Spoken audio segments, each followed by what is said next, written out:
حالانکہ اپنے طریقے کو سمجھتے تھے کہ ہمارا طریقہ جو ہے نا یہ زیادہ مضبوط ہے، پکا، بلکہ کئیوں کے قول ہیں کہ سلف کا طریقہ وہ اسلم ہے اور ہمارا طریقہ احکم ہے، احکم یعنی ہمارا طریقہ مضبوط ہے، سلف کا اسلم ہے۔ یہ متاخرین جو متکلمین ہیں ان کی کتابوں کے اندر، علم کلام کی کتابوں کے اندر یہ عبارت عام ملتی ہے، بلکہ یہ شرح قید نصفی کے اندر بھی لکھی ہوئی ہے، تو کہ سلف کا طریق اسلم اور ہمارا طریق احکم۔ بلکہ شرح عقیدہ طحاویہ کے اندر لکھا ہوا ہے کہ ان میں سے بعض ایسے بھی تھے جو اس طرح کہہ دیتے تھے کہ انبیاء نے توحید کھول کر نہیں سمجھائی، عمل پر زور دیا ہے، یعنی عمل کی طرف زیادہ توجہ دلائی ہے، توحید کو مخفی رکھا ہے اور ہم نے توحید کو کھولا ہے۔ یہ شرح عقیدہ طحاویہ کے اندر شروع میں بلکہ لکھا ہوا ہے۔ تو ان کا رد کرنے کے لیے یہ باب باندھا ہے امام بخاری رحمہ اللہ نے کہ نبی صلی اللہ علیہ وسلم نے اپنی امت کو توحید کی طرف دعوت دی ہے، بلکہ مکی زندگی کے اندر جو ہے نا توحید پر ہی زور تھا زیادہ، کیونکہ مشرکین کو خطاب تھا، وہی سامنے تھے مشرکین، اس لیے مکی صورتیں آپ دیکھیں نا توحید کا بہت زیادہ بیان ہے، شرک کی بہت تردید ہے، آخرت کے منکر تھے، آخرت کا بھی بیان ہے، نبی صلی اللہ علیہ وسلم کی نبوت پر ایمان نہیں تھا، اس پر بھی بہت زور ہے، قرآن کی حقانیت کو نہیں مانتے تھے، اس پر بھی بہت زور دیا گیا ہے مکی صورتوں کے اندر۔ زیادہ تر مضمون جو ہے نا مکی صورتوں میں یہی ہے، توحید کا بیان کھول کر اور شرک کی تردید، نبی صلی اللہ علیہ وسلم کی نبوت کے پر دلائل، اور اسی طرح قرآن کی حقانیت پر دلائل اور آخرت کا، یہ چونکہ ان چیزوں کا انکار کرتے تھے وہ، تو ان کو کھول کر بیان کیا گیا۔ سب سے زیادہ توحید کا ذکر ہے، بلکہ شرح عقیدہ طحاویہ کے اندر لکھا ہوا ہے کہ اگر انسان غور کر لے نا، غور سے قرآن مجید میں تدبر کر لے تو پتہ چلتا ہے کہ جس طرح سارا قرآن ہی توحید پر مشتمل ہے، توحید ہے سارا قرآن، بلکہ انہوں نے اس کی وضاحت بھی کی ہوئی ہے کہ یا تو موحدین کا ذکر ہے قرآن مجید کے اندر، ان کی تائید ہے اور ان کی تعریف ہے اور آخرت کے اندر ان کا صلہ ہے، یا پھر مشرکین کا ذکر ہے اور ان کی تردید ہے اور آخرت کے اندر ان کے لیے جو عذاب ہے ان کا ذکر ہے، یا ان کی دلیلوں کو توڑا گیا ہے، ان کے شبہات کا جواب دیا گیا ہے، سارا قرآن اسی پر ہی ہے۔ اس لیے بار بار توحید کا ذکر آتا ہے، بار بار شرک کی تردید۔ تو یہ جو کہہ دیتے ہیں نا کہ انہوں نے کھول کر نہیں بیان کی، یہ غلط ہے، اس لیے یہ باب باندھا ہے کہ نبی صلی اللہ علیہ وسلم نے اپنی امت کو توحید کی دعوت دی ہے، اللہ تعالیٰ کی توحید کی دعوت دی ہے۔ اور پھر اس طرح بھی اس کی مناسبت ہو جاتی ہے اس کتاب کو آخر میں لانے کی، یہ پہلے میں نے اشارہ کیا ہے پہلے جواب کے اندر کہ آخر یعنی توحید پر خاتمہ ہوگا تو پھر نجات ہے۔ تو حدیث من کانا آخر قولہ لا الہ الا اللہ دخل الجنہ، اس سے بھی پتہ چلتا ہے کہ آخر میں توحید پر عقیدہ ہے، اس کا موت کے وقت پکا عقیدہ ہے لا الہ الا اللہ پر، تو وہ جنت میں داخل ہو جائے گا۔ یہ قول لا الہ الا اللہ کہنے کا مطلب یہ ہے کہ اس کے مطابق عقیدہ ہو اس کا، اس لیے ایک حدیث کے اندر یہ لفظ ہے من مات وہو یعلم انہ لا الہ الا اللہ داخل الجنہ، یہ بھی بخاری کے اندر ہی ہے کہ وہ جانتا ہو لا الہ الا اللہ کو، جانتا ہو یعنی اس کو سمجھتا ہو، اس کے مطابق ہی اس کا عقیدہ ہو۔ ویسے تو منافقین بھی لا الہ الا اللہ پڑھتے تھے، لیکن اس کے باوجود وہ جنت میں نہیں جائیں گے، عبداللہ بن ابی منافق کا ٹولہ، اور وہ تو کیونکہ انہوں نے اس کے مطابق عقیدہ نہیں بنایا اپنا، لا الہ الا اللہ کے مطابق عقیدہ نہیں بنایا، اس لیے توحید سب سے زیادہ اہم ہے۔ پھر یہ کلمہ جو ہے نا لا الہ الا اللہ، یہ نفی اور اس بات پر مشتمل ہے، پہلے نفی کی گئی ہے پھر ثابت کیا گیا ہے، اس میں لا الہ یہ نفی ہے، الا اللہ یہ اس بات ہے، اس سے اللہ کے ساتھ یہ صفت خاص ہو جاتی ہے، وحدہ لا شریک والی، وحدہ لا شریک والی، یہ صفت اللہ کا خاصہ بنتی ہے اگر پہلے نفی ہو بعد میں اس بات ہو۔ یہ جو حصر کے طریقے ہیں نا 4 بلاغت کی کتابوں کے اندر، ان میں ایک ہے نفی کے بعد استثناء، نفی کے بعد استثناء۔ آپ کو موبائل اگر جیب میں ہے تو وہ تو بند کیا تھا میں نے، کسی اور کا ہوگا. تو نفی اور اثبات سے توحید جو ہے نا یہ ثابت ہوتی ہے اللہ تعالیٰ کی. مثلا اگر کوئی یہ کہ اللہ الہن، یہ توحید کا کلمہ نہیں ہے. اللہ الہن کیونکہ غیر کی نفی نہیں ہو رہی اس میں. جب کہے کہ لا الہ الا ہو، یا کہے انما ہوا الہ واحد، انما اللہ الہ واحد، انما بھی حصر والا طریقہ ہے نا، حصر. تو یہ پھر توحید ثابت ہوتی ہے، یعنی غیر اللہ کی نفی کرے، جو صفات اللہ تعالیٰ کی ہیں وہ ان کی غیر اللہ سے نفی کرے، تو اللہ کے لیے ثابت کرے الوہیت کی صفت. یہ بھی صفت ہے الوہیت، الہیت. تو پھر یہ توحید کا کلمہ بنتا ہے. توحید کی آگے تقسیم بھی کتاب و سنت کی روشنی میں اہل علم نے کی ہے، اس پر بلکہ کتابیں بھی ہیں. تو توحید الوہیت، توحید الوہیت اور توحید الربوبیت اور توحید الاسماء والصفات. یہ توحید الربوبیت جو ہے نا اس کے سب قائل تھے، اس کی نفی کسی نے نہیں کی، بلکہ مشرکین مکہ بھی اس کے قائل تھے. جب ان سے کہا جاتا تھا کہ آسمان اور زمین کا رب کون ہے تو وہ یہی کہتے تھے کہ اللہ ہی ہے. تو وہ اس کے قائل تھے. قرآن میں کافی آیات اس کے بارے میں، سورہ یونس کے اندر کئی آتے ہیں. تو یہ توحید الوہیت میں وہ شرک کیا کرتے تھے، توحید الوہیت میں. لیکن معتزلہ جو ہے نا جہمیہ، انہوں نے توحید الوہیت کے اندر شرک نہیں کیا، توحید ربوبیت کے اندر بھی نہیں کیا. ایک جو توحید ربوبیت کی ہی یہ قسم بنتی ہے حقیقت میں، توحید الاسماء والصفات. کیونکہ توحید ربوبیت جب لفظ بولا جاتا ہے نا، اس میں اللہ کا مالک ہونا، مدبر ہونا اور اللہ کا خالق ہونا، یہ تین تو لازمی طور پر اس کے اندر آ جاتے ہیں، خالق، مالک اور مدبر. تو یہ توحید ربوبیت کے اندر. تو ان دوسری جو صفات ہیں اللہ تعالیٰ کی، وہ چونکہ ان کو لازم ہیں یا یہ ان کو لازم ہیں، اس لیے یہ قسم حقیقت میں ایک ہی ہے، یعنی توحید ربوبیت. یا دو قسمیں ہو گئیں، توحید الوہیت اور توحید ربوبیت. باقی توحید الاسماء والصفات یہ ضمناً توحید ربوبیت کے اندر آ جاتی ہے. ویسے بعض اہل علم نے توحید الوہیت کے اندر بھی اس کو شامل کیا ہے. وہ اس طرح کہ جو الہ ہے نا، الہ کی جو خاصیات ہیں، ان کو اگر دیکھا جائے تو جتنی بھی صفات کمالیہ ہیں نا، ان سب کو لفظ اللہ ہی لازم ہے. یعنی لفظ اللہ، کیونکہ لفظ اللہ کی جب تعریف کرتے ہیں نا فنی لوگ، یہ بلاغت کی کتابوں میں مختصر المعانی کے اندر بھی لکھی ہوئی علامہ تفتازانی نے، اسم عالم لذات الواجب الوجود المستجمع لجمیع صفات الکمال. یعنی ایسی ذات کا نام ہے اللہ، ایسی ذات کا علم ہے، نام ہے جو واجب الوجود ہے اور تمام صفات کمالیہ کو جمع کرنے والا ہے. اور آگے کہتے ہیں المنزہ من جمیع النقائص والعیوب، یعنی تمام عیوب اور نقائص سے منزہ اور مقدس ذات، اس کو کہتے ہیں اللہ. یہ حافظ ابن قیم رحمہ اللہ نے بھی لکھا ہے مدارج السالکین کے اندر، یہ ان کا قول فتح المجید کے اندر بھی نقل کیا ہوا ہے لفظ اللہ کی تشریح کرتے کرتے، کہ ایسا جامع ہے لفظ اللہ کہ تمام صفات کمالیہ اس کے اندر آ جاتی ہیں. تو اگر اس کو دیکھا جائے نا، یہ توحید الاسماء و صفات لفظ الہ کے اندر بھی آ جاتی ہیں، لا الہ الا اللہ میں یہ ساری آ جاتی ہیں.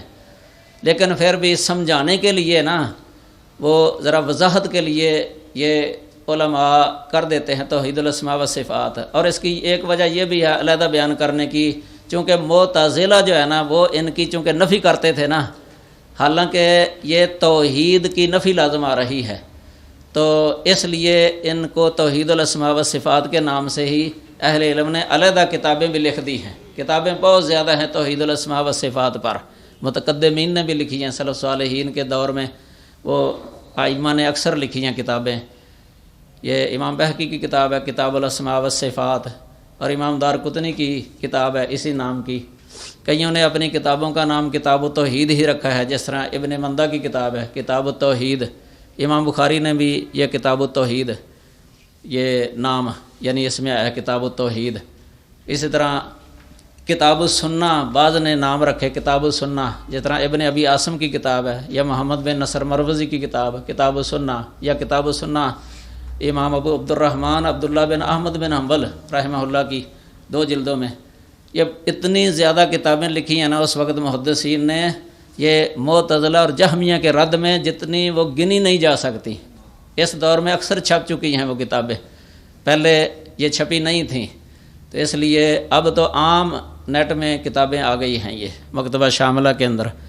تو یہ 3 قسمیں، یہ توحید ربوبیت کے بارے میں ابھی میں نے بتایا ہے، اس میں یہ آ جاتا ہے لا رب الا اللہ، مثلا لا خالق الا اللہ، لا مدبر الا اللہ، لا مالک الا اللہ، یہ آ جاتا ہے۔ تو اسی طرح یہ ایک قسم ہے توحید کی، توحید الاسماء والصفات، یہ تیسری قسم۔ اس میں اللہ تعالیٰ کی اسماء صفات جن معانی میں اللہ، جن معانی کے اعتبار سے اللہ پر لفظ بولے جاتے ہیں، اس اعتبار سے وہ توحید ہیں، اگرچہ لفظی اشتراک ہوتا ہے، جس طرح پہلے میں نے یہ بتایا ہے لفظی اشتراک، اس سے معنوی اشتراک لازم نہیں ہے۔ تو قرآن مجید کے اندر آیات دونوں طرح کی ہیں اس بارے میں، یعنی مخلوق پر بھی بعض الفاظ استعمال کیے گئے ہیں اور اللہ کے لیے بھی، جس طرح کالا تمرات العزیز، العزیز لفظ بولا ہے، حالانکہ وہ مخلوق ہے سورۃ یوسف کے اندر، تو اللہ بھی العزیز ہے۔ تو اللہ جس معنی میں العزیز ہے نا، اس معنی میں مخلوق عزیز نہیں ہے۔ یہ فرق جب تک ملحوظ نہ رکھا جائے گا تو پھر یہ اشتباہ رہتا ہے اور سمجھ نہیں آتی اللہ تعالیٰ کے اسماء کی۔ کل میں نے بعض مثالیں بھی دی تھیں، اللہ کے علم اور مخلوق کے علم میں کتنا فرق ہے۔ اور اس سے دیکھیں خضر علیہ السلام نے موسیٰ علیہ السلام سے کہا تھا، جب کشتی میں بیٹھے ہیں نا، بخاری کے اندر روایت آتی ہے، تو ایک چڑیا نے سمندر کا ایک قطرہ اپنے منہ میں لیا تھا، تو خضر علیہ السلام نے موسیٰ سے کہا تھا کہ موسیٰ، تیرا اور میرا علم اللہ کے علم کے مقابلے میں اس طرح ہے جس طرح چڑیا کے چونچ میں ایک قطرہ ہے سمندر کا، اور یہ سمندر گویا کہ اللہ کا علم۔ یہ ایک صرف مثال دی ہے سمجھانے کے لیے انہوں نے، ورنہ ایک قطرے کی کیا نسبت ہے سمندر کے مقابلہ میں۔ تو اتنا علم، ہر شے کو محیط علم، مخلوق کا علم ایسے نہیں ہے، اس لیے مخلوق کو عالم الغیب لفظ نہیں بولا جاتا، اللہ ہی عالم الغیب ہے، عالم الغیب و شہادہ، یہ اللہ کے لیے خاص ہے، یا علام الغیوب یہ اللہ کے ساتھ خاص ہے۔ یہ نام مخلوق کا رکھنا یہ شرک ہے، اگر کوئی مخلوق کو کہہ دینا عالم الغیب، یہ شرک ہو جائے گا، کیونکہ عالم الغیب صرف اللہ کا خاصہ ہے، اللہ کے ساتھ خاص ہے۔ کئی نام اللہ کے ساتھ خاص ہیں، مثلا رب العالمین یہ اللہ کا خاصہ ہے، الہ العالمین اللہ کے ساتھ خاص ہے۔ اسی طرح مثلا الرحمن اللہ کے ساتھ خاص ہے، اللہ کے ساتھ خاص ہے، کسی اور کو یہ نام نہیں دیا جا سکتا۔ ذوالجلال یہ اللہ کا خاص نام ہے، ذوالجلال۔ ذوالعرش المجید اللہ کے ساتھ خاص ہے۔ کئی ہیں جو لفظ بھی جائز نہیں ہے غیر اللہ پر بولنے، اور کئی ہیں جو لفظاً اشتراک ہے، جس طرح پہلے مثالیں دی ہیں میں نے، لیکن ادھر معنی میں فرق کا لحاظ رکھا جائے گا۔ اللہ کے لیے اللہ کی شان کے لائق، مخلوق کے لیے اس کی شان کے لائق، فرق ہوگا، بہت فرق ہوگا۔ مخلوق کی تو یہ حالت ہے کہ اگر تھوڑے سے فاصلے پر ہو جائے نا، یہ کسی کی آواز اس کے کان تک نہ پہنچے تو وہ سن نہیں سکتا۔ اگر حجاب آ جائے آنکھوں کے آگے، کوئی دیوار آ گئی تو دیکھ نہیں سکتا، لیکن اللہ کے لیے ایسے نہیں ہے۔ ہر شے اللہ کے علم میں ہے، ہر شے علی الاطلاق اللہ کی نظر میں ہے، ہر شے اللہ کے سمع میں ہے، ہر آواز اللہ کی سمع میں ہے، کوئی بحر نہیں ہے مطلق طور پر، یہ اللہ کی شان ہے یہ۔ ام المومنین عائشہ رضی اللہ تعالیٰ عنہ اس امت کی عورتوں میں سے سب سے بڑی ولیہ ہیں، اللہ تعالیٰ کی سب سے بڑی ولیہ، اور مردوں میں سب سے بڑے ولی کون ہیں؟ ابو بکر صدیق رضی اللہ تعالیٰ عنہ۔ ام المومنین کے بارے میں بخاری میں ایک روایت موجود ہے، جب یہ عبداللہ بن زبیر رضی اللہ تعالیٰ عنہ سے کوئی ناراض ہو گئی تھیں، ایک مہینہ گزر گیا تھا، بول نہیں رہے تھے وہ ان کے ساتھ، عبداللہ بن ام المومنین عبداللہ بن زبیر کے ساتھ بول نہیں رہی تھیں، ان کی طبیعت پر گراں گزرا، لوگوں کو کہہ رہے تھے کہ میری صلح کراؤ، میری خالہ کے ساتھ میری صلح کراؤ، وہ صلح کر نہیں رہی تھیں، کئی سفارشیں ڈالی انہوں نے، بعد میں مروان بن حکم اور مسور بن مخرمہ اور ایک اور ساتھی ان کو کہا، وہ کہتے ہیں کہ چلو ہم آپ کی صلح کراتے ہیں، وہ لے گئے ام المومنین کے دروازے کے پاس، ان کو پہلے سمجھا لیا کہ ہم اذن طلب کرتے ہیں، آپ ہمیں اذن دے دیں گی اور ہم نہیں بتائیں گے ان کو کہ آپ بھی ہمارے ساتھ ہیں۔ انہوں نے کہا کہ ٹھیک ہے۔ وہ جب دروازے پر پہنچے، دروازہ کھٹکھٹایا تو پوچھا کون آئے ہوئے، انہوں نے اپنے نام تو بتا دیے لیکن عبداللہ بن زبیر کا نام نہیں بتایا، اجازت مانگی کہ ندخلو، انہوں نے کہا کہ ادخلو، انہوں نے کہا کلو نا، کہ ہم سب داخل ہو جائیں، وہ کہنے لگی کلو کم، سب آ جاؤ۔ ان کو پتہ نہیں تھا، بخاری میں لفظ ہے وَلَمْ تَكُنْ تَعْلَمُ أَنَّ مَعَهُمَا ابن الزبیر، کہ ان کو کوئی علم نہیں تھا کہ ان کے ساتھ عبداللہ بن زبیر بھی ہیں۔ تو انہوں نے اس کو سمجھایا ہوا تھا کہ جب ہم اندر ہوں گے نا تو ہم حجاب سے باہر رہیں گے اور آپ حجاب کے اندر داخل ہو جانا۔ انہوں نے ایسے ہی کیا کہ جب اندر گئے نا تو حجاب کے اندر وہ داخل ہو گئے اور ان کو اپنے گلے لگا لیا، چمٹ گئے ان کے ساتھ۔ خالہ تھی ان کی، خالہ حضرت اسماء کی بہن، تو رونے لگ گئے، کہنے لگے میرے ساتھ بات کرو۔ وہ بات نہیں کر رہی تھیں، حتیٰ کہ وہ بھی رو رہی تھیں، دونوں رو رہے ہیں، وہ بار بار کہہ رہے ہیں کہ میرے ساتھ بات کرو، اور ادھر وہ دو ساتھی بھی سفارش کر رہے تھے کہ بات کرو ان کے ساتھ۔ وہ پھر کہنے لگی کہ میں نے تو نظر مانی تھی، اور نظر کا معاملہ بڑا شدید ہے، سخت ہے۔ تو انہوں نے حدیث سنائی کہ نبی صلی اللہ علیہ وسلم نے کہا ہے کہ 3 دن سے زیادہ قطع کلامی ٹھیک نہیں ہے۔ کہنے لگی مجھے پتہ ہے اس حدیث کا، لیکن میں نے نظر بڑی سخت مانی ہوئی ہے۔ انہوں نے پھر نظر کے کفارے کے بارے میں بھی حدیث سنائی، مجبور کر دیا ام المومنین کو، حتیٰ کہ انہوں نے بات کر ہی لی، عبداللہ بن زبیر کے ساتھ بات کر لی تو صلح کرا دی انہوں نے، اور اپنی نظر کو پورا کرنے کے لیے انہوں نے 40 غلام آزاد کر دیے، 40 غلام۔ پھر کہنے لگی کہ میں اس طرح کی نظر نہ مانی ہوتی تو اچھا تھا، کیونکہ قید نہیں لگائی تھی کہ میں کتنے غلام آزاد کروں گی، مطلق کہہ دیا تھا کہ اللہ کے لیے مجھ پر نظر ہے، یہ لفظ بول دیا تھا۔ پھر احتیاطاً 40 غلام آزاد کیے۔ تو یہ باب الحجران کے اندر ہے، صحیح بخاری کے اندر یہ حدیث۔ تو اس سے پتہ چلتا ہے کہ کتنا بڑا ولی بھی کیوں نہ ہو، وہ جب دروازہ آگے آ جائے، بند ہو جائے تو کوئی پتہ نہیں چلتا کہ کون ہے دروازے کے پیچھے۔ اللہ ہے جو ساری کائنات کو بیک وقت دیکھتا ہے، سنتا ہے، ذرہ ذرہ اس کے سامنے ہے، جانتا ہے۔ سبحانک اللہم و بحمدک، اشہد ان لا الہ الا انت، استغفرک و اتوب الیک۔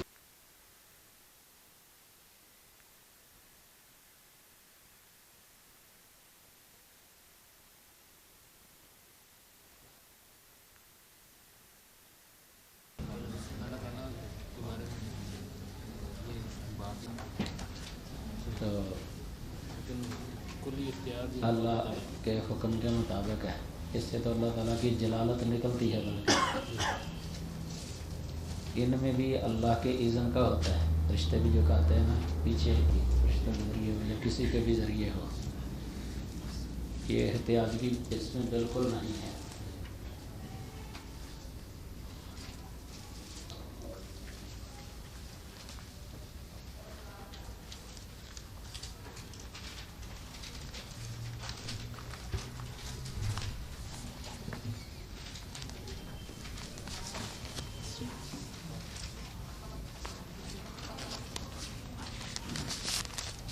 رسوله الكريم اما بعد فاعوذ بالله السميع العليم من الشيطان الرجيم بسم الله الرحمن الرحيم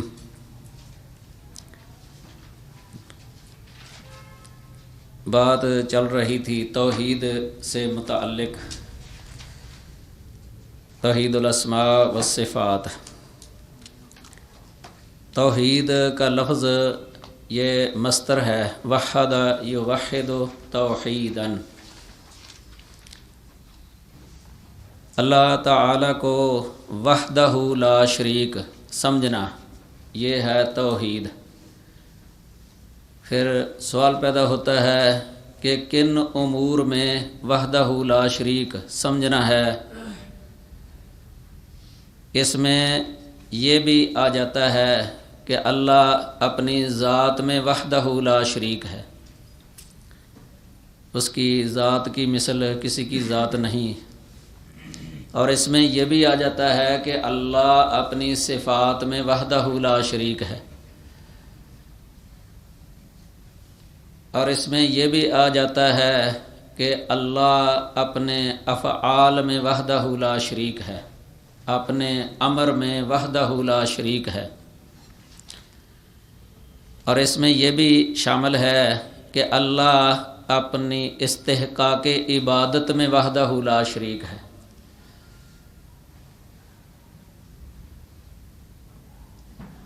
اللہ کی صفات یہ تو بیان ہو چکا ہے، غیر محدود ہیں۔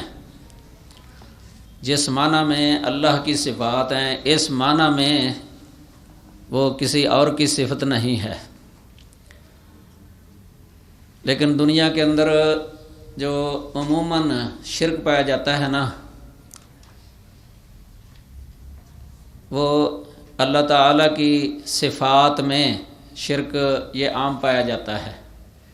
جس طرح یہ توحید کی قسمیں بن گئی ہیں نا کہ اللہ اپنی ذات میں وحدہ لا شریک، اللہ اپنی صفات میں وحدہ لا شریک، اللہ اپنے افعال میں وحدہ لا شریک، اللہ اپنے استحقاق عبادت میں وحدہ لا شریک، ایسے ہی شرک کی بھی صورتیں بن جائیں گی۔ شرک ذات میں مثلاً شرک، یا صفات میں شرک، افعال میں شرک، استحقاق عبادت میں شرک۔ صفات میں جو شرک ہے دنیا کے اندر، اللہ تعالیٰ کی صفات جن کا زیادہ تر قرآن مجید کے اندر ذکر کر کے مشرکین کا رد کیا گیا ہے نا، وہ ایک صفت علم ہے، اور ایک صفت سمع، اور ایک صفت قدرت۔ ان کا زیادہ تر ذکر ہے، چونکہ یہ آپ سمجھ لیں کہ شرک کے یہ رکن ہیں، شرک کے یہ رکن ہیں۔ مثلاً اللہ کے علاوہ کسی میں صفت علم اس طرح سمجھنا کہ جس کو وہ غیبی طور پر پکار رہا ہے، وہ اس کی پکار کو یعنی اس کے حال کو جانتا ہے، یعنی مجھے وہ جانتا ہے۔ دوسری صفت سمع کہ وہ اس کو پکارتا ہے اس عقیدے سے کہ وہ میری سنتا ہے۔ اور صفت قدرت وہ اس طریقے سے کہ وہ اس کو پکارتا ہے جو اس سے مطلوب یا مقصود ہے، اس کا جس وجہ سے اس کو پکار رہا ہے، اس کا یہ عقیدہ ہے کہ یہ قدرت رکھتا ہے، دینے کی قدرت رکھتا ہے۔ یعنی گویا کہ علم، سمع اور یہ قدرت، یہ تین یہ شرک کے رکن ہیں۔ یعنی اگر اس کا یہ عقیدہ ہو کہ وہ میرے حال کو نہیں جانتا تو پھر پکارنے کا فائدہ کوئی نہیں۔ اگر یہ عقیدہ ہو کہ وہ میری سنتا نہیں، پھر پکارنے کا کوئی فائدہ نہیں۔ اگر عقیدہ ہو کہ وہ مجھے دینے پر قدرت نہیں رکھتا، پھر بھی پکارنے کا فائدہ کوئی نہیں، پھر پکارنا فضول۔ تو جو شرک کرنے والا ہے، پہلے وہ اپنے اس شریک کے بارے میں، یہ عقیدہ رکھنا پڑتا ہے اس کو کہ وہ جانتا ہے، سنتا ہے اور قدرت رکھتا ہے، اور اسی کی اللہ نے نفی کی ہے قرآن مجید کے اندر۔ سننے کی نفی کی ہے، جاننے کی نفی کی ہے، اور استطاعت کی، قدرت کی نفی کی ہے۔ اس سے شرک کی جڑ کٹ جاتی ہے، شرک کی بیخ کنی ہو جاتی ہے۔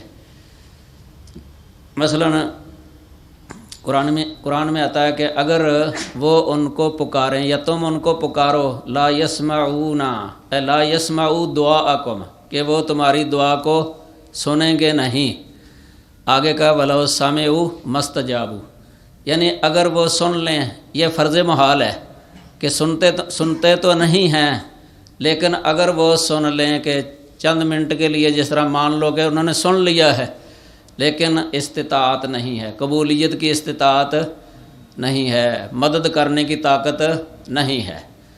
دوسرے مقام پر اللہ تعالیٰ نے فرمایا اس میں علم کی بھی نفی ہے۔ مثلا وَمَنْ أَضَلُّ مِمَّنْ يَدْعُو مِن دُونِ اللَّهِ مَن لَّا يَسْتَجِيبُ لَهُ إِلَىٰ يَوْمِ الْقِيَامَةِ وَهُمْ عَن دُعَائِهِمْ غَافِلُونَ۔ سورۃ احقاف کے شروع میں ہے کہ ان سے بڑا گمراہ یا ان سے بڑے گمراہ کون ہیں، یعنی کوئی نہیں ہے جو ایسوں کو پکارتے ہیں جو ان کی پکار کو قیامت کے دن تک بھی قبول نہیں کر سکتے، اور وہ ان کی دعا سے غافل ہیں، بے خبر ہیں۔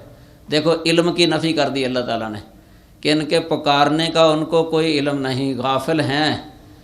سننے کی بھی نفی ہو گئی، علم کی بھی نفی ہو گئی، ساتھ ہی قدرت کی بھی نفی کر دی اللہ تعالیٰ نے۔ ان تینوں صفتوں کی اللہ نے نفی کر کے شرک کی جڑ کاٹ کے رکھ دی ہے، کیونکہ جو بھی کسی کو پکارتا ہے نا، چاہے کوئی بت ہو، مثلا سورج ہے، چاند ہے، شجر حجر وغیرہ، یا کوئی قبر میں مدفون ہے، ان کے اندر یہ صفت نہیں پائی جاتی، ہر آواز کو سننے کی، ہر شے کو جاننے کی، اور دینے پر قدرت رکھنے کی، نصرت کی، یہ صفت اب نہیں پائی جاتی۔ کوئی فوت ہو جائے نا، اگر اس کے اعضاء کام کرنا چھوڑ دیتے ہیں، ہاتھ حرکت نہیں کرے گا، ہاتھ میں اگر گلاس پکڑا دیا جائے وہ پکڑنے کی طاقت نہیں ہے، اس کے پاس ایک گلاس پڑا ہو پانی کا، کوئی اس سے کہے کہ یہ گلاس مجھے پکڑا دو، میں نے پانی پینا ہے، طاقت نہیں ہوگی۔ اس میں ولی اور غیر ولی کے درمیان کوئی فرق نہیں ہے۔ اس کو اگر پکارتا رہے، 1000 بار بھی کہے کہ مجھے پانی پلا دو، دے دو مجھے، وہ نہیں دے گا، کیونکہ اب پکڑنے کی طاقت، قدرت نہیں ہے، تو قوت ہی ختم ہو جاتی ہے۔ قدرت کا تعلق ویسے ارادے کے ساتھ ہوتا ہے، قوت جو ہے نا یہ بلا ارادہ ہوتی ہے، یہ دونوں میں فرق ہے لغت کے اعتبار سے۔ یعنی ارادہ کس قدرت کا ارادے سے تعلق ہوتا ہے، اور قوت کا ارادے کے ساتھ تعلق نہیں، اس لیے قدرت بے جان شے کی صفت نہیں بن سکتی۔ قوت جو ہے نا یہ بے جان شے کی صفت بن سکتی ہے، قدرت بے جان، قدرت جو ہے نا یہ جو جان والا ہے اس کے ساتھ اس کا تعلق ہوتا ہے، چونکہ اس میں ارادہ ہوتا ہے قوت۔ اس لیے ہوا کے لیے کہہ دیتے ہیں اس ہوا اندھیری کے اندر بڑی قوت ہے، لیکن کبھی کسی نے یہ لفظ نہیں بولا کہ اس اندھیری کے اندر بڑی قدرت ہے۔ تو اللہ تعالیٰ کے اندر یہ دونوں صفتیں ہیں، اور جو جاندار ہے، حیوان ہے، مثلا جو انسان ہے، اس میں بھی یہ دونوں صفتیں، قدرت کی بھی اور قوت کی بھی۔ تو لیکن قدرت اس وقت ہوتی جب ارادہ ہوتا ہے اس کے، اپنے ارادے کے ساتھ جو کرتا ہے نا وہ قدرت ہے، اور قوت کے ساتھ اس کا تعلق نہیں ہوتا ارادے کا۔ تو جب میت ہو جاتا ہے نا بندہ، اس میں قوت بھی نہیں رہتی، ارادہ بھی نہیں رہتا، قدرت بھی نہیں رہتی، دونوں صفتیں مفقود ہو جاتی ہیں میت کے اندر۔ اس لیے میت کو پکارنا یہ فضول ہے۔ اگر یہ عقیدہ رکھ کے اس کو پکارے کہ یہ میرا مشکل کشا ہے، تو یہ تو شرک بن جاتا ہے۔ بہرحال یہ توحید امام بخاری رحمہ اللہ نے قائم کی ہے، تو اس کے اندر جو ہے نا یہ جہمیہ کا رد ہے۔ اس وقت وہ اسماء و صفات کا مسئلہ بڑا چلا ہوا تھا امام بخاری رحمہ اللہ کے دور میں۔ تو پہلے باب کا مطلب میں نے آپ کو سمجھا دیا ہے۔ اس میں حدیث ذکر کی ہے امام بخاری رحمہ اللہ نے عبداللہ بن عباس رضی اللہ تعالی عنہ کی، کہ نبی صلی اللہ علیہ وسلم نے معاذ رضی اللہ تعالی عنہ کو یمن کی طرف بھیجا تھا۔ اس حدیث کے اندر اس بات کا ذکر ہے جو نبی کریم صلی اللہ علیہ وسلم نے معاذ رضی اللہ تعالی عنہ کو حکم دیا تھا، جس چیز کی تبلیغ کا حکم دیا تھا وہ چند چیزیں ہیں۔ ان میں سے سب سے پہلی وہ توحید ہے، توحید باری تعالی۔ اس سے توحید کی اہمیت نکلتی ہے کہ توحید یہ سب سے پہلے ہے، اس کا مقام اور مرتبہ اس سے نکلتا ہے، اہمیت۔ تو جو لوگ یہ کہتے ہیں کہ نبی صلی اللہ علیہ وسلم نے اس کا اہتمام نہیں کیا، ان کی بات غلط ہے، بلکہ آپ نے سب سے زیادہ اسی کا ہی اہتمام کیا ہے۔ یہ بھی یاد رکھیں کہ جب غیر مسلم کو دعوت دینی ہو نا، سب سے پہلے اس کے لیے توحید کی دعوت ہے، سب سے پہلے۔ اگر کسی مسلمان کو دعوت دینی ہو جو کلمہ پڑھا ہے، اسلام میں داخل ہے، تو اس کے لیے جو معین جو تبلیغ ہوتی ہے نا، مثلا کوئی خاص ہوتی ہے جو خامی ہے، مثلا انفرادی جو دعوت دی جاتی ہے کسی کو، مثلا تو جو اس کے اندر خامیاں نظر آ رہی ہیں نا، ان کے بارے میں اس کو سمجھایا جاتا ہے۔ اس لیے مثلا جو نماز نہیں پڑھتا تو نماز کی تبلیغ کی جاتی ہے اس کو، کہ کلمہ پڑھا ہوا ہے لیکن نماز نہیں پڑھتا، یا کوئی روزہ نہیں رکھتا تو روزے کے بارے میں اس کو بتایا جاتا ہے۔ اس کو کہا جاتا ہے امر بالمعروف اور نہی عن المنکر۔ یہ دعوت کی قسم ہے، دعوت غیر مسلم کو اور دعوت مسلمان کو۔ تو مسلمان کو جو دعوت دی جاتی ہے نا، اس کا نام ہے امر بالمعروف اور نہی عن المنکر، اور جو غیر مسلم ہے اس کو دعوت دی جاتی ہے اسلام کی طرف، کہ اسلام لے آئے۔ پھر اس کے بعد جو ہے نا دوسری چیزیں ان کو بتائی جاتی ہیں۔ اس لیے نبی کریم صلی اللہ علیہ وسلم نے معاذ رضی اللہ تعالی عنہ کو فرمایا تھا فَلْيَكُنْ أَوَّلُ مَا تَدْعُوهُمْ إِلَىٰ أَن يُوَحِّدُوا اللَّهَ، کہ سب سے پہلے اللہ کی توحید کی طرف ان کو دعوت دینی ہے۔ جب توحید پہچان جائیں گے تو پھر فَأَخْبِرْهُمْ أَنَّ اللَّهَ فَرَضَ عَلَيْهِمْ 5 صلوات، پھر 5 نمازوں کے بارے میں بتانا ہے۔ اگر یہ مان جائیں گے تو پھر جو ہے نا زکوٰۃ کے بارے میں بتانا ہے۔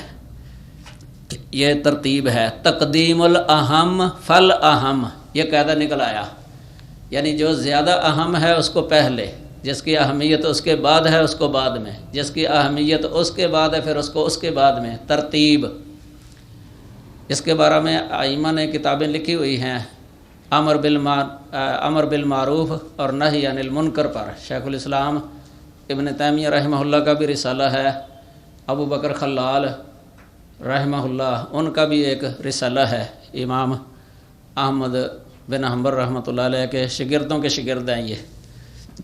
انہوں نے جتنا علم جمع کیا ہے امام احمد کا، اتنا کسی اور نے جمع نہیں کیا۔ سب سے زیادہ انہوں نے علم جمع کیا ہے امام احمد رحمہ اللہ کا، ابو بکر خلال نے۔ اگلی حدیث بھی تقریباً یہی ہے، لفظوں میں اختلاف ہے۔ اس کے بعد سورۃ اخلاص والی روایت پیش کی ہے امام بخاری رحمہ اللہ نے، کیونکہ یہ ایسی صورت ہے جس طرح کہتے ہیں کہ کوزے کے اندر دریا بند کر دیا گیا ہے، کوزے میں سمندر بند کر دیا گیا ہے۔ سورۃ اخلاص یہ جامع کلمات، نبی کریم صلی اللہ علیہ وسلم نے فرمایا نا انما اوتیت جوامع الکلم، کہ مجھے جامع کلمات عطا فرمائے گئے ہیں۔ تو سورۃ اخلاص یہ جامع صورت ہے۔ اس کی شرح میں شیخ الاسلام ابن تیمیہ رحمہ اللہ کی کتاب ہے، شرح سورۃ الاخلاص یا تفسیر سورۃ الاخلاص، چھپی ہوئی ہے، اردو کے اندر بھی ترجمہ اس کا وہ پڑھیں تو پتہ چلتا ہے کہ کتنا علم ہے اس صورت کے اندر. بڑی جامع صورت ہے یہ. اس میں اللہ تعالیٰ کی احدیت جو ہے نا وہ بیان کی گئی ہے. احدیت، عہد اللہ کے علاوہ کسی پر نہیں بولا جاتا. عہد کا لفظ اللہ کے علاوہ کسی پر نہیں بولا جاتا مثبت صورت میں. مثلا کہ زید احد، بکر احد، خالد احد، ایسے نہیں کہا جاتا. یہ اللہ کے ساتھ خاص ہے. اللہ احد، احدیت، یعنی جس میں اس نیت کا امکان ہی نہ ہو، اس نیت کا امکان ہی نہ ہو، یہ ہے عہد. اس میں سب کی نفی ہو جاتی ہے. جو عیسیٰ علیہ السلام کو شریک کرتے تھے اللہ تعالیٰ کا، یا یہودی جو عزیر علیہ السلام کو ابن اللہ کہتے تھے، اسی طرح جو مشرکین جو فرشتوں کو بنات اللہ کہتے تھے، ان سب کا اس میں رد ہے. اللہ الصمد لم یلد ولم یولد. الصمد صفت سمدیت پر دلالت کرتا ہے. شرح عقیدہ واسطیہ کے اندر لکھا ہوا ہے کہ یہ ایسی جامع صفت ہے سمدیت جو تمام اسماء حسنہ اس میں آ جاتے ہیں. عبداللہ بن عباس رضی اللہ تعالیٰ عنہ کا قول لکھا ہوا ہے، تفسیر تبری کے اندر موجود ہے. جو یعنی ہر صفت کے اندر کامل ہو اس کو کہتے ہیں الصمد. مثلا علم کے اندر اپنے کمال کو پہنچا ہوا ہو، اور دوسری جو قدرت ہے کمال کو پہنچا ہوا ہو. مثلا سمع اور بصر کو میں کمال کو پہنچا ہوا ہو، یا سرداری کے اندر کمال کو پہنچا ہوا ہو. یعنی تمام صفات کا جامع لفظ ہے الصمد. یہ اللہ تعالیٰ کے ساتھ خاص ہے الصمد. اسی سے عبد الصمد نام رکھنا درست ہے. یہ اللہ تعالیٰ کا کہ اسماء حسنہ میں شامل ہے الصمد. اللہ الصمد لم یلد ولم یولد. یہ والد اور مولود ہونے کی نفی کر دی گئی ہے اللہ تعالیٰ سے. اللہ نہ کسی کا جز ہے، نہ اللہ کا کوئی جز ہے. اس میں بھی ان کا رد ہے. جو اللہ تعالیٰ کے اجزاء مانتے ہیں اس سے علیحدہ ہوئے، مثلا عیسیٰ علیہ السلام کو یا عزیر کو، وَجَعَلُوا لَهُ مِنَ عِبَادِهِ جُزْءًا. اللہ فرماتے ہیں کہ ان لوگوں نے اللہ کے لیے اللہ کے بندوں میں سے ہی جز بنا دیے. یہ رد ان کا اللہ تعالیٰ نے کیا ہے. اللہ کا کوئی جز نہیں ہے جو اللہ سے علیحدہ ہو. اسی سے یہ عقیدہ جو عام لوگوں کے اندر معروف ہے، نور من نور اللہ، اگر اس کا مطلب یہ لیتے ہیں وہ کہ اللہ سے جدا ہونے والا، یہ بالکل ہی غلط ہے. یہ صورت اس کا رد کر رہی ہے اگر یہ مراد لیتے ہیں اس سے. اس کی تشریح کوئی اور بھی کرتے ہیں ویسے تو، نور ہدایت لے کے کہ اللہ کے نور ہدایت سے نور ہیں نبی صلی اللہ علیہ وسلم، لیکن پہلا معنی کے اعتبار سے بالکل ہی غلط ہے یہ. تو آگے اس حدیث کے اندر اللہ تعالیٰ کی محبت کا ذکر ہے. محبت، کیونکہ وہ شخص جو ہر صورت کے اندر سورۃ قل هو اللہ احد پڑھا کرتے تھے، تو یہ دو روایتیں ہیں. ویسے ایک قرات کے مسئلے کے اندر امام بخاری نے بیان کیا نماز کے مسئلے میں کہ وہ جب بھی کوئی صورت پڑھتے تھے نا وہ صحابی، تو سورت کے اس سورت فاتحہ کے بعد جب بھی کوئی صورت پڑھتے تھے تو اس صورت کے بعد قل هو اللہ پڑھتے تھے.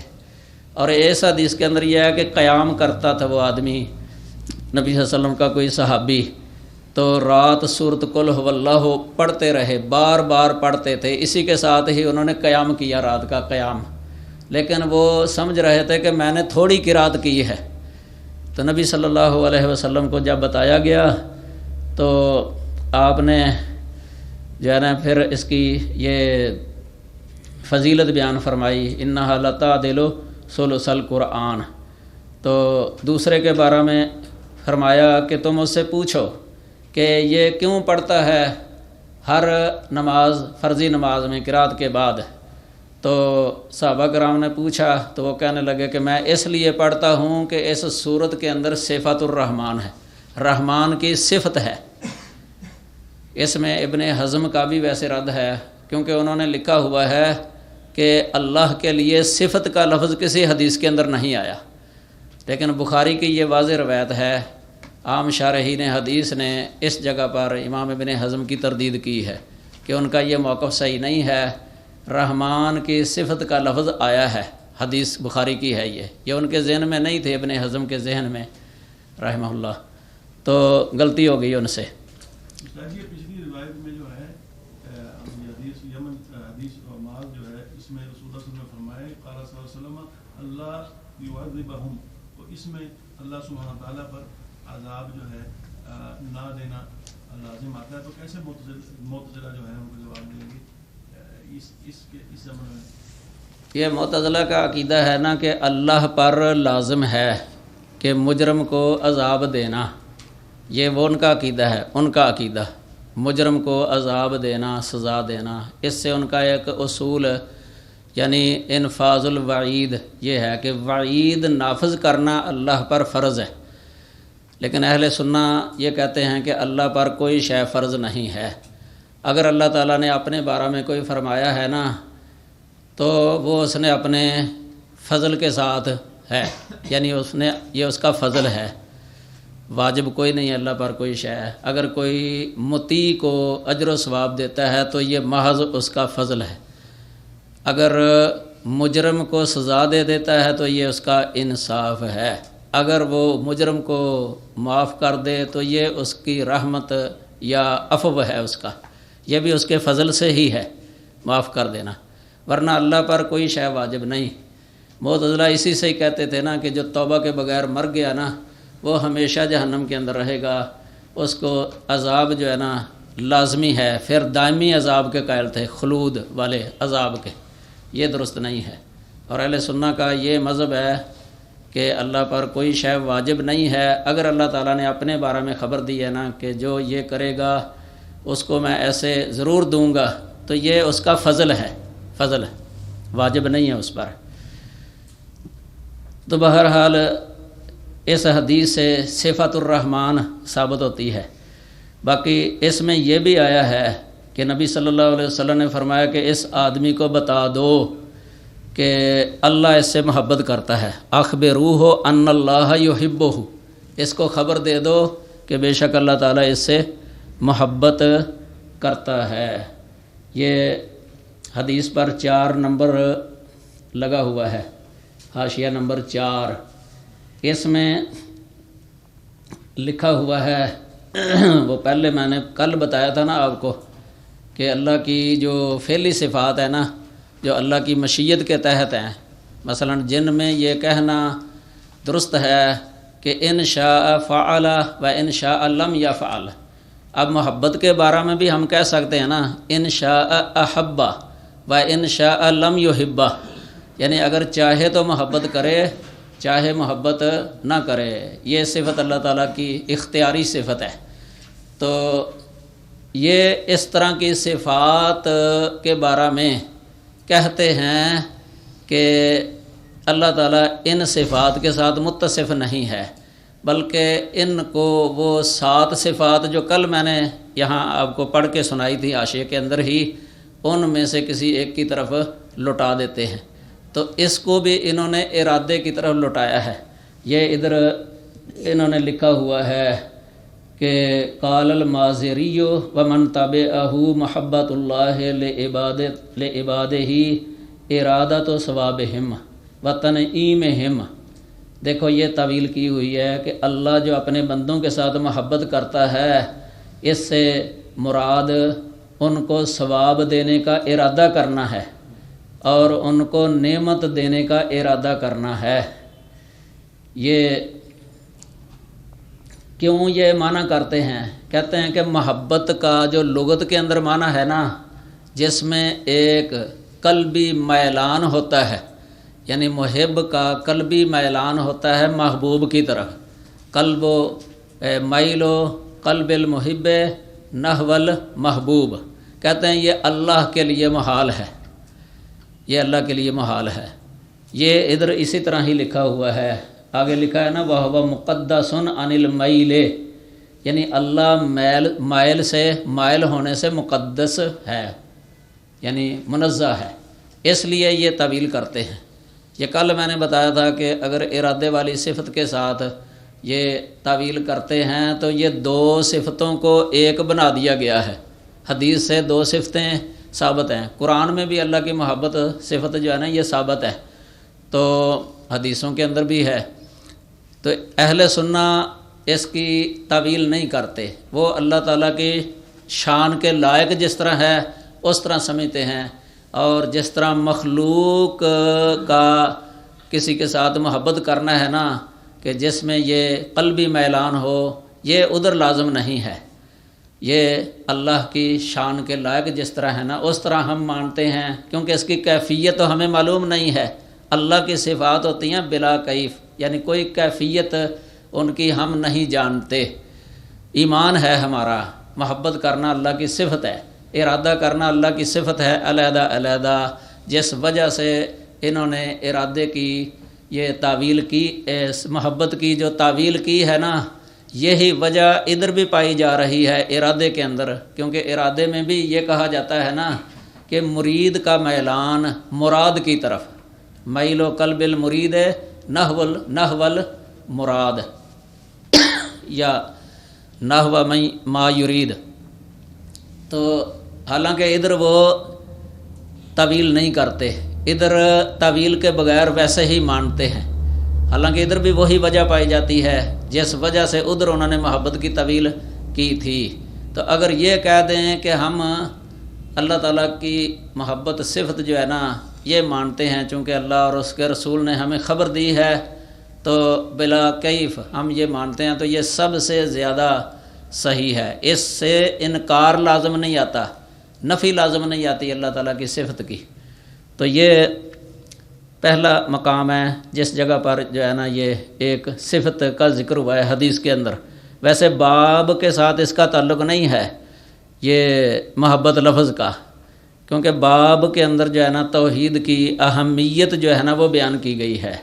تو سورۃ اخلاص چونکہ یہ مشتمل ہی خالص توحید پر ہے، شرع عقیدہ واسطیہ ہے نا، عقیدہ واسطیہ، اس میں جو نصوص ذکر کی گئی ہیں قرآنی آیات، اس میں یہ قل هو اللہ احد پوری صورت ذکر کی ہے شیخ الاسلام، اور آیت الکرسی بھی بلکہ ذکر کی ہے، کیونکہ اس کے اندر بھی اللہ کی ایسی صفات بیان کی گئی ہیں جو اللہ کی خاصیات ہیں. سب میں اگر غور کریں نا 10-11 صفتیں اللہ تعالیٰ کی آیت الکرسی کے اندر ذکر کی گئی ہیں جو اللہ ہی کے ساتھ خاص ہیں. اللہ کے علاوہ کسی کے اندر وہ صفتیں نہیں پائی جاتی. کامل حیات والی صفت مثلا، قیومیت والی صفت مثلا، اس طرح عالم ما کان و ما یکون والی صفت، یعلم ما بین ایدیہم و ما خلفہم. اس سے پتہ چلتا کہ یہ بھی اللہ ہی کی صفت ہے، عالم ما کان و ما یکون، یعنی جو کچھ ہو چکا ہے ماضی کے اندر اور جو کچھ آئندہ ہونے والا ہے مستقبل کے اندر، تمام کا تمام اللہ تعالیٰ جانتا ہے. یہ اللہ کا خاصہ ہے. اس طرح آخر تک جو ہے نا یہ سب اللہ تعالیٰ کی صفات بیان کی گئی ہیں آیت الکرسی کے اندر. تو یہ اللہ کا کمال ہی کمال ہے. آگے دوسرا باب ہے، باب قل ادعوا اللہ او ادعوا الرحمن ایما تدعوا فلہ الاسماء الحسنی. یہ کل خلاصے کے طور پر میں نے یہ بات ذکر کی تھی، آپ کو بتایا تھا جب فہرست آپ نے کھولی ہوئی تھی نا تو 24 اسماء حسنہ امام بخاری رحمہ اللہ نے ذکر کیے ہیں مختلف ابواب کے اندر. تو ان میں سے یہ لفظ اللہ اور لفظ الرحمن یہ اسم مبارک ہیں اللہ کے، بلکہ لفظ اللہ کو سب مانتے ہیں کہ یہ ذاتی نام ہے اللہ وحدہ لا شریک کا. الرحمن کے بارے میں اختلاف ہے، کئی ذاتی کہتے ہیں، کئی وصفی کہتے ہیں. اس کو نحویوں کا بھی اختلاف ہے، کئی اس کو علم ہی سمجھتے ہیں الرحمن اور کئی وصف سمجھتے ہیں. ویسے تفسیر بیضاوی کے اندر لکھا ہوا ہے کہ یہ اصلاً وصف ہے، لیکن اللہ کی ذات پر غالب استعمال ہونے کی وجہ سے یہ علم بالغلبہ ہو گیا. علم بالغلبہ یعنی علم کا حکم اس نے پکڑ لیا ہے، علم کی طرح بھی استعمال ہو جاتا ہے. اس لیے یہ اللہ کے مساوی استعمال ہوا ہے، او کے ساتھ، او مساوات، یعنی قل ادعوا اللہ او ادعوا الرحمن. تو یہ اس لیے مبتدا بھی استعمال ہوا ہے قرآن مجید کے اندر، الرحمن علی العرش استویٰ، یہ مبتدا ہے ادھر. تو علم کی طرح استعمال ہو گیا، جس طرح اللہ بطور علم ہے ہر وقت، تو وہ مبتدا بھی ہو جاتا ہے اللہ. تو الرحمن یہ بطور وصف بھی استعمال ہو جاتا ہے اور بطور علم یعنی مبتدا بھی استعمال ہو جاتا ہے. اور جو نحوی اس کو علم ہی سمجھتے ہیں نا، وہ اس کو پھر بدل بناتے ہیں لفظ اللہ سے. بسم اللہ الرحمن الرحیم کے اندر ابن مالک ہیں، اور عالم نحویوں کے اندر ایک ہوئے ہیں عالم، ان کا لقب ہے. تو یہ بھی، اور ابن ہشام انصاری وغیرہ وہ اس کو علم کی طرح ہی سمجھتے ہیں. تو بہرحال اس باس میں پڑھنے کی ضرورت نہیں ہے. تو الرحمن ایسا نام ہے اللہ کا جو غیر اللہ پر بولنا جائز نہیں ہے. جس طرح کسی کو اللہ نہیں کہہ سکتے ہم، اسی طرح کسی کو الرحمن بھی نہیں کہہ سکتے. فتح الباری کے اندر بھی لکھا حافظ ابن حجر نے کہ یہ اللہ کے ساتھ خاص ہے الرحمن، تو اس کا اطلاق غیر اللہ پر جائز نہیں ہے.